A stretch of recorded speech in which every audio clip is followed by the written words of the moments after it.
For over 5 decades, Diana Ross is an iconic figure in the world of music. Her name is synonymous with timeless classics and a bold sense of style. However, after more than 80 years of her life fighting for career success, Diana Ross tragically met a tragic end. Are you curious what happened to Diana? It's all in this video. Let's follow along.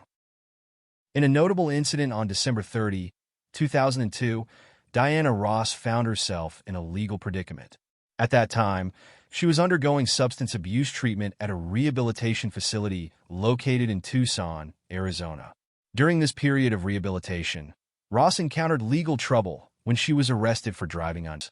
Following her arrest, Diana Ross faced legal consequences for her actions.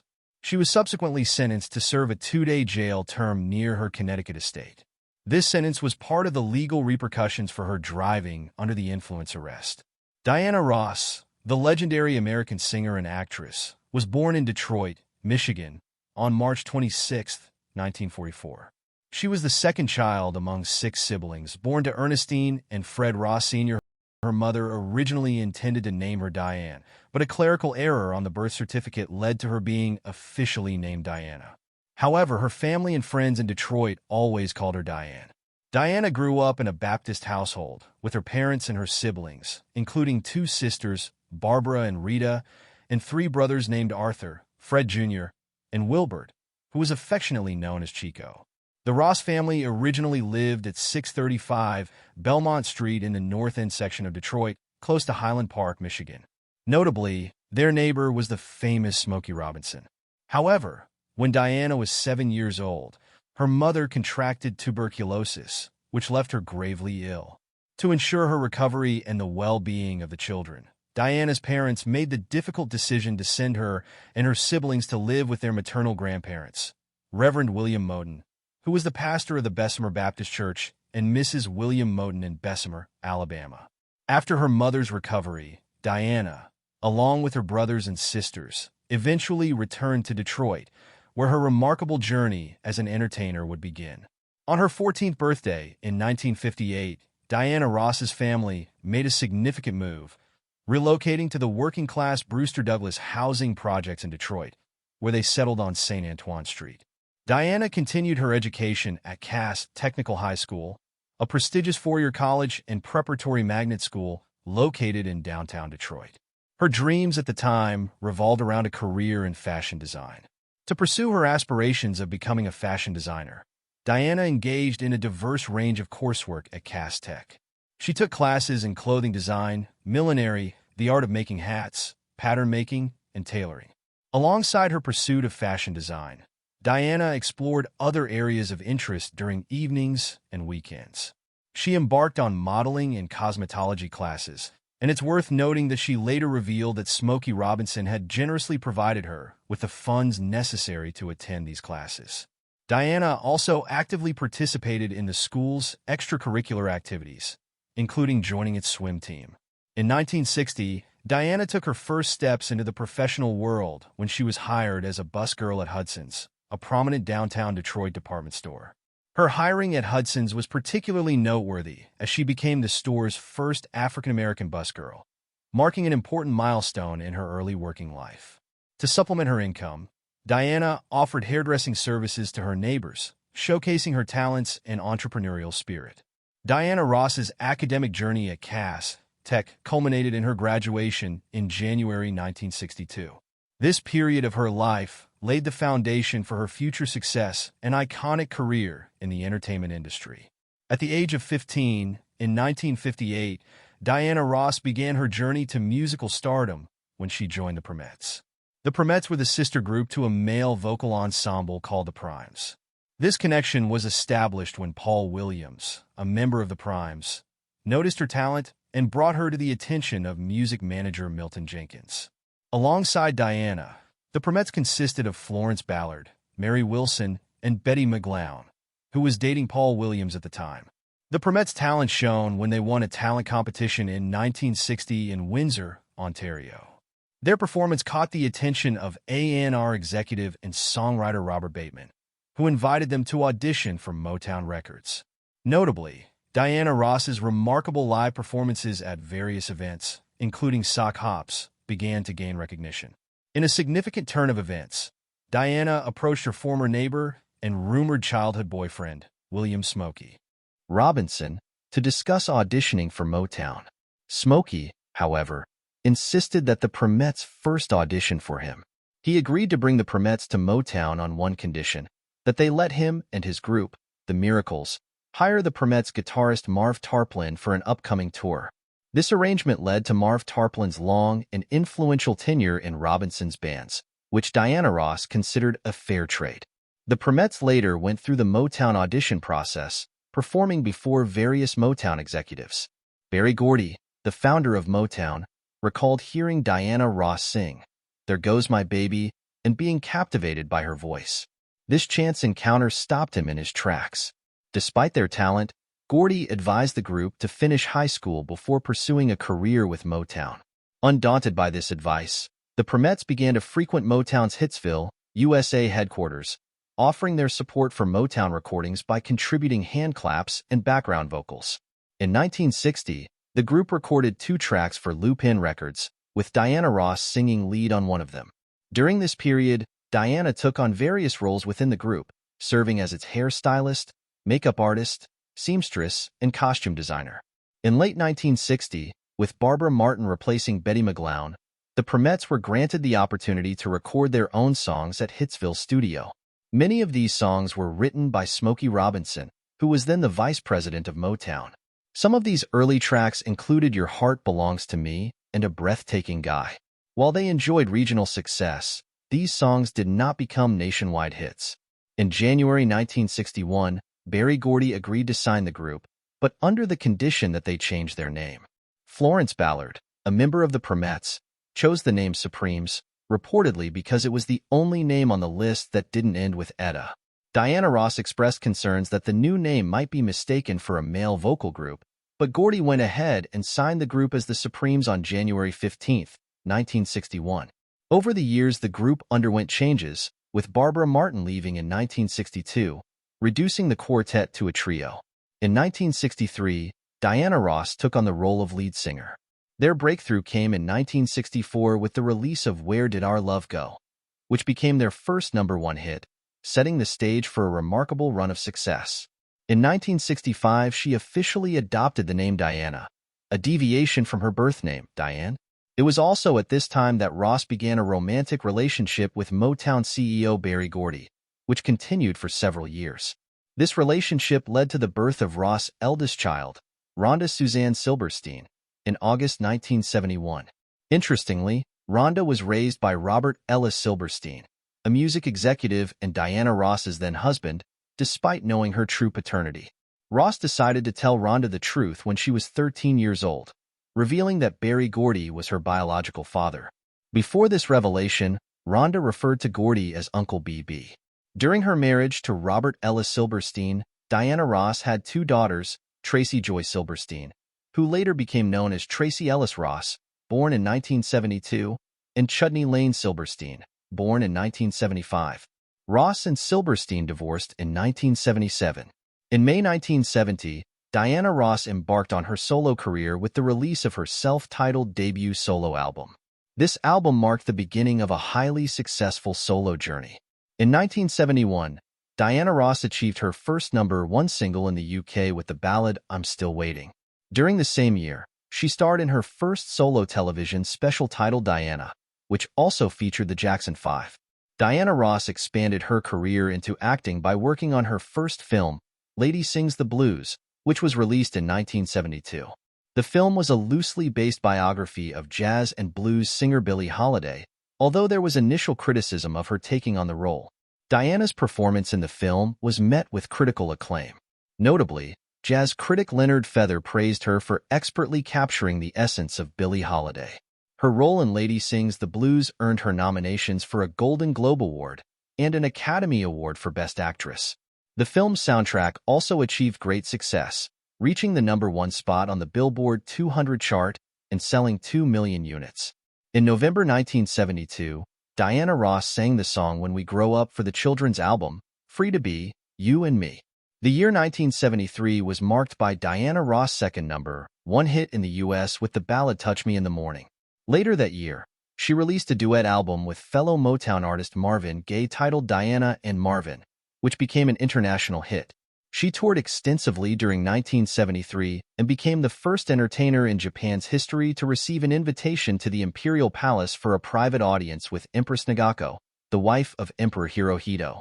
In April 1974, Diana Ross co-hosted the Academy Awards, making her the first African-American woman to do so. She shared hosting duties with John Huston, Burt Reynolds, and David Niven.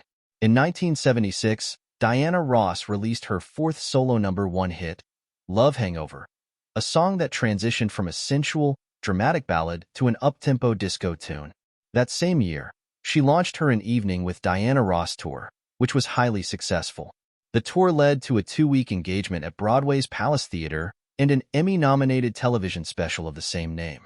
The television special included special makeup effects by Stan Winston and featured a scene where Diana Ross portrayed legendary cabaret artist Josephine Baker and blues singers Bessie Smith and Ethel Waters.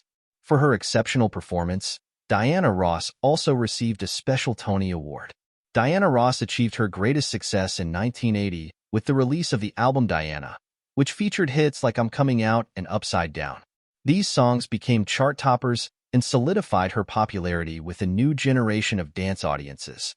That same year, she recorded a duet ballad titled Endless Love with Lionel Richie, which became her sixth and final single to reach number one on the Billboard Hot 100. Also this time, Diana Ross dated Gene Simmons, the bassist and co-lead singer of the band Kiss. They were involved until 1983. Their relationship began after a suggestion from Cher, who was a friend of Simmons from their past relationship. Interestingly, Simmons later stated that he fell in love with Ross while he was still dating Cher, which led to the end of Ross and Cher's friendship. In 1985, Ross met her second husband, Arne Næss Jr., a Norwegian shipping magnate, and they got married in 1986. During their marriage, Diana Ross became a stepmother to Arne Næss's 3 older children, Katinka, Christopher, and folk singer Leona Nias. The couple also had 2 sons together, Ross Arne and Evan Olaf, born in 1987 and 1988, respectively. However, their marriage ended in divorce in 2000 after reports emerged that Næss had fathered a child with another woman in Norway. Ross considers Næss the love of her life, and she maintained close relationships with her 3 ex-stepchildren. Diana Ross has been blessed with a loving family, which has expanded over the years. She now has 7 grandchildren. Her daughter Rhonda is the mother of grandson Rafe Hinnock, born in 2009. In 1980, Diana Ross began negotiations to leave her longtime record label, Motown, after over 2 decades of association. She received a severance package of $250,000 from Motown. RCA Records extended a remarkable offer to Ross, a $20 million, 7-year recording contract that gave her full production control over her albums. Before signing with RCA, she reportedly approached Berry Gordy, the head of Motown, to see if he could match RCA's offer, but Gordy stated that it was impossible. As a result, Diana Ross signed with RCA on May 20, 1981, in what became one of the most expensive recording deals in music history. In October 1981, Ross released her first album under RCA, titled Why Do Fools Fall in Love? The album was a commercial success, selling over 1 million copies. It included hit singles like her remake of the classic song Why Do Fools Fall in Love and Mirror Mirror. Following her move to RCA, Ross also established her own production company, Anade Productions, which is Diana spelled backward, and ventured into real estate investments. She continued to tour extensively both in the United States and abroad. On May 6, 1982, Diana Ross was honored with a star on the Hollywood Walk of Fame. She followed up the success of Why Do Fools Fall in Love with the release of Silk Electric, an album featuring the hit single Muscles, which was written and produced by Michael Jackson. This song earned Ross another top 10 hit and a Grammy nomination. The album eventually achieved gold status. In 1983, Diana Ross explored a pop-rock sound with the release of the Ross album. While it included the top 40 hit, Single Pieces of Ice, the album didn't produce further hits and did not reach gold status.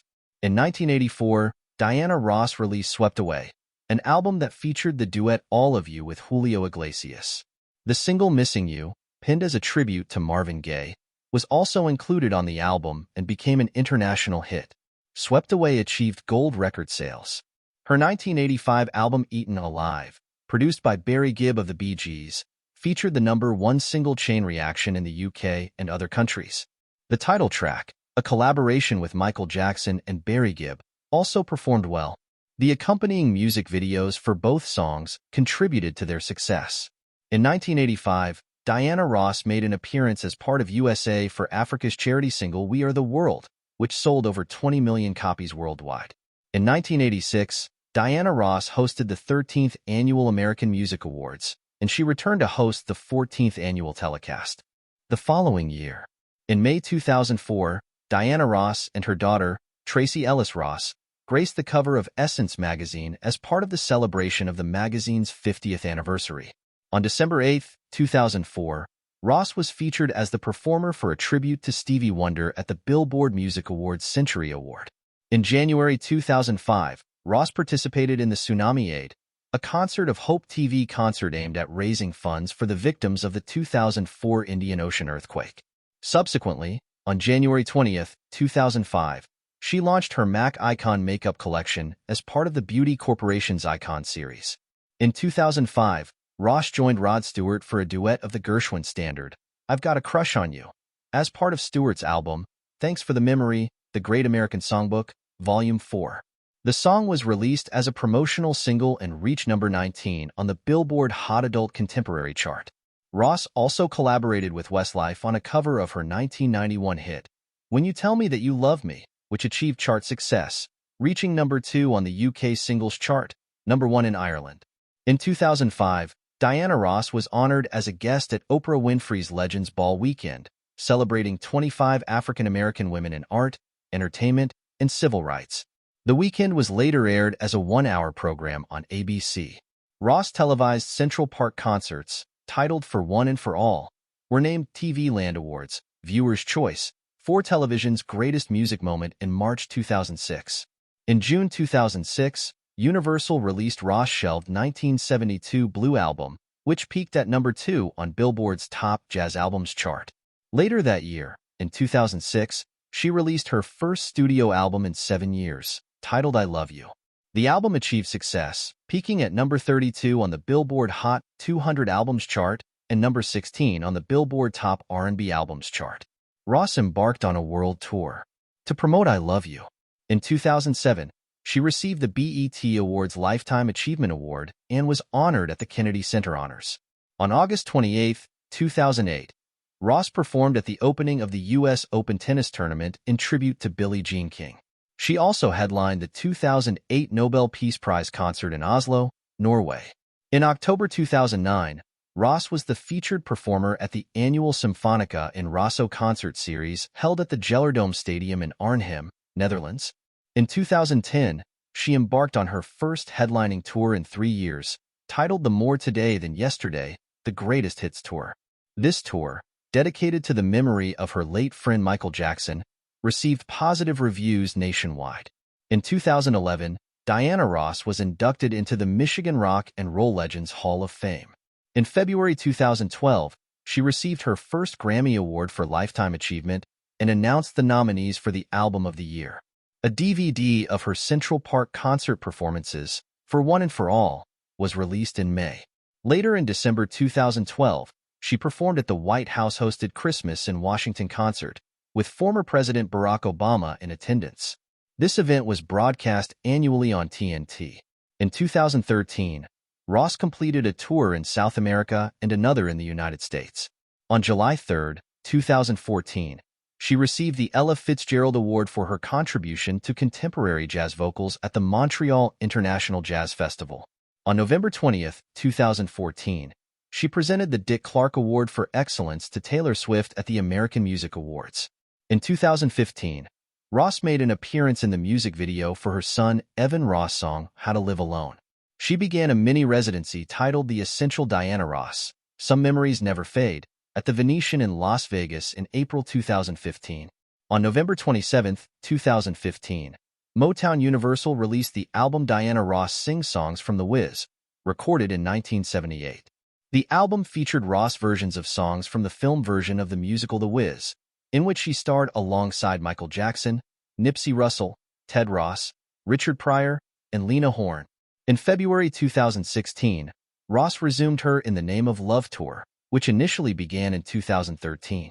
On November 22, 2016, she received the Presidential Medal of Freedom from President Obama. In December 2016, Billboard magazine ranked Diana Ross as the 50th most successful dance club artist of all time.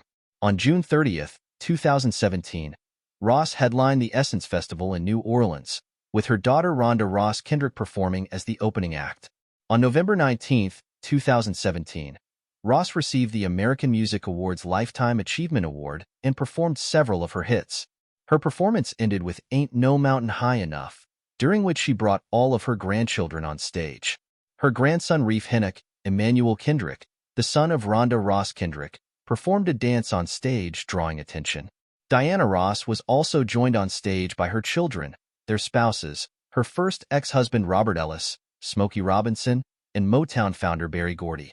In December 2017, Ross appeared on the Home Shopping Network to promote her first fragrance, Diamond Diana. The fragrance sold out within hours. Alongside the fragrance, a tie-in CD retrospective collection of her music called Diamond Diana was released. It reached number 6 on the Billboard R&B Albums chart and number 5 on the top album sales chart. The CD's first single release, Ain't No Mountain High Enough 2017, remixed by Eric Cupper, reached number 1 on the Billboard Dance Club Songs chart. On February 8, 2018, Ross began a new mini-residency at Wynn Las Vegas. She continued to have success in the dance music world, scoring another number 1 hit on Billboard's Top Dance chart with I'm Coming Out Upside Down 2018 on August 4, 2018. She also performed at the Macy's Thanksgiving Day Parade in 2018. In December 2018, Billboard magazine ranked Diana Ross as the 3rd most successful dance club artist of all time. On February 10, 2019, the Recording Academy honored Ross at the 61st Annual Grammy Awards. She performed The Best Years of My Life and Reach Out and Touch Somebody's Hand. In 2019, her song The Boss was remixed by Eric Cupper as The Boss 2019 and reached number 1 on Billboard's Top Dance chart on April 13.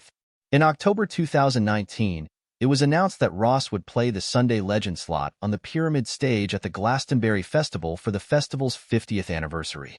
However, the festival was postponed due to the COVID-19 pandemic. On November 10, 2021, Ross confirmed that she would play the Legend slot at the 2022 festival. In May 2020, Diana Ross released Supertonic Mixes, a collection featuring 9 of her greatest hits, remixed by Eric Cupper. The remixes breathed new life into these iconic tracks, appealing to a fresh generation of fans. In July 2020, Supertonic Mixes was also made available on CD and crystal clear vinyl LP. In May 2022, Ross released the single Turn Up the Sunshine, a collaboration with the psychedelic pop band Tame Impala. This track served as the lead single from the original soundtrack album of the film Minions: The Rise of Gru. The album itself offered fresh interpretations of classic 1970s hits by artists such as Brittany Howard, St. Vincent, Her, and more, with Turn Up the Sunshine as a contemporary addition. On June 4, 2022, Diana Ross was the star finale act at the Platinum Party at the Palace, celebrating the Platinum Jubilee of Queen Elizabeth II. She continued to dazzle audiences on June 10, 2022, when she kicked off the UK leg of her Thank You tour at Cardiff Castle. Then, on June 26th, she took the stage live at the Pyramid stage at the Glastonbury Festival, captivating fans with her timeless performance. In June 2023, Diana Ross began her The Music Legacy Tour in the United States, celebrating her greatest number 1 hits. This tour allows fans to experience her timeless music live, reaffirming her status as a legendary artist. Additionally, it was announced in May 2023 that Ross will perform at London's Royal Albert Hall on October 14 and 15, 2023, further solidifying her status as an enduring musical icon with a global following. Ross's impact is widespread, having influenced numerous artists across generations. Icons like Michael Jackson, Beyoncé, Madonna, Jade Thirlwall, Questlove, Ledisi, and the Ting Tings have all drawn inspiration from her remarkable career and artistry. Furthermore, Ross's career and life have inspired various works of art. The character of Dina Jones in both the play and film versions of Dreamgirls drew inspiration from Ross's life and journey. The impact of Diana Ross extends to Broadway. Motown the Musical, which launched in 2013, tells the story of Berry Gordy's creation of Motown Records and his romance with Diana Ross. The production featured different actresses portraying Ross, including Valencia Locke and Lucy St. Louis. Ross was also portrayed in the stage play Ain't Too Proud by actresses like Candice Marie Woods and Dariandra Tucker. As a member of the Supremes and a solo artist, Ross's songs including Stop in the Name of Love and You Can't Hurry Love are recognized as among the Rock and Roll Hall of Fame's 500 songs that shaped rock and roll. The Supremes were inducted into the Rock and Roll Hall of Fame in 1988, received a star on the Hollywood Walk of Fame in 1994, and entered the Vocal Group Hall of Fame in 1998. In 2004, Rolling Stone ranked the Supremes at number 96 on their list of the 100 greatest artists of all time. Billboard magazine recognized Diana Ross as the female entertainer of the century in 1976. She is one of the few recording artists with 2 stars on the Hollywood Walk of Fame, one as a solo artist and another as a member of the Supremes. In 1986, Diana Ross Playground was named in her honor in Central Park, New York, acknowledging her contributions and a groundbreaking opening ceremony. Ross's influence extends to her role in introducing the Jackson 5 to the public, leading to the album Diana Ross Presents the Jackson 5. Although there were misunderstandings regarding her discovery of the Jackson 5, her portrayal as their discoverer became part of Motown's marketing and promotional strategy. She also maintained a close friendship with Michael Jackson, serving as a mother figure to him. To honor her, Kaufman Astoria Studios dedicated Studio 4 in Astoria, Queens, as the Diana Ross Building in 1985. Her involvement in The Wiz helped bring the studio back into prominence. In 2006, Oprah Winfrey's Leggins Ball celebrated Diana Ross and 24 other African-American women for their contributions to art, entertainment, and civil rights. Diana Ross was named one of the 5 mighty pop divas of the 60s, alongside Dusty Springfield, Aretha Franklin, Martha Reeves, and Dionne Warwick. In 2023, Rolling Stone recognized Diana Ross as the 87th greatest singer of all time, reaffirming her enduring impact on the world of music. Her legacy and influence continue to be celebrated and cherished by fans and fellow artists alike. What do you think about Diana Ross's life during her 80 years of building her career? Leave us your comments in the section below. We hope you have found this helpful video. Don't forget to leave a like, share, and subscribe to the channel if you like it. Thank you for watching this and see you in the next videos. Goodbye.